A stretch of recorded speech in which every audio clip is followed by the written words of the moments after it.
Could the WNBA's most electrifying star, Caitlin Clark, be facing civil rights violations on the court? The Wall Street Journal raises shocking concerns about her treatment, and the lack of action from league leadership could mean big trouble for the WNBA. What's really going on here, and why does it matter to every basketball fan? Let's break it down. Before we move on, I'd like to ask you a small favor. If you appreciate this content, please take a second to like this video and subscribe to the channel. Over 98% of you watch the videos without subscribing. It costs you nothing, but it makes a huge difference to us. So, did you click the subscribe button? Great! Thank you so much. Now, back to the video. Caitlin Clark was supposed to be the WNBA's golden ticket. The breakout star has brought a fresh wave of energy to the league, pushing fan engagement through the roof. People are flocking to watch her play. Subscriptions are climbing. Her jersey is sold out nearly everywhere.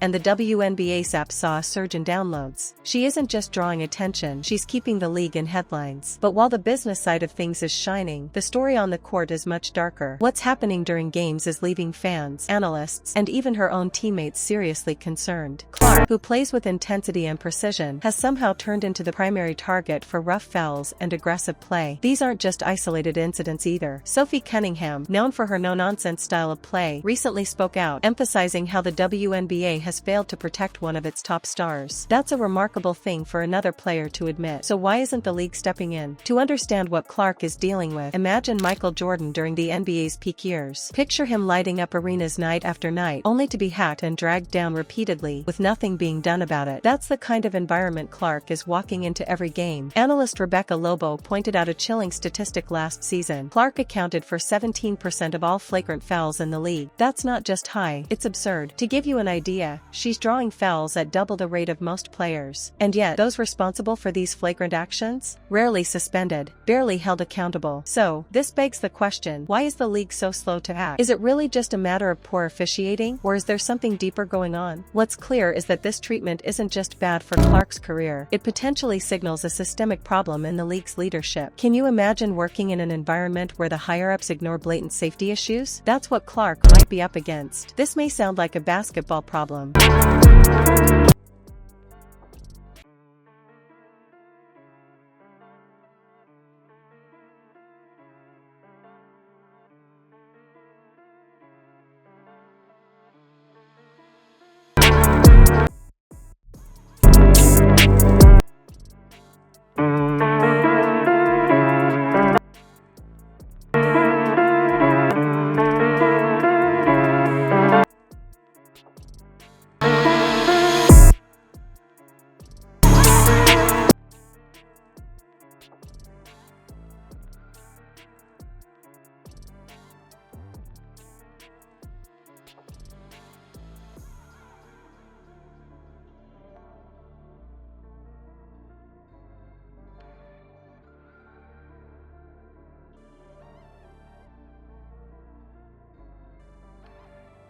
But it goes far beyond the game itself. Clark's case could set the tone for how players in the WNBA are treated moving forward. What's scary is that this could even cross into civil rights territory. But here's an important question. If this continues, what kind of fallout should the league expect? Let's dig into that next. If Caitlin Clark's situation keeps heading in this direction, the WNBA could be dealing with far more than frustrated fans. According to a bold claim in the Wall Street Journal, the league might be walking itself into legal trouble by creating what appears to be a hostile work environment for its biggest star. And here's the thing, this isn't just about missed calls or tough games. Legal experts say this could cross into civil rights territory, which would bring in heavy scrutiny. Here's some context. In workplace law, precedents like Harris v. Forklift Systems show that an environment doesn't need blatant intent to be abusive. It just needs to be severe enough to shake someone's ability to work safely. Adding cases like Texas Department of Community Affairs v. Burdine, where unintentional disparities were enough to prove a violation, and things get even messier. So, let's break it down. Is Clark absorbing fouls at a dangerous, unequal rate? The numbers suggest yes. The league's inaction to discipline her offenders? Incredibly telling. Picture it this way. Imagine working at a company where the top performer, your leading innovator, or the salesperson breaking records.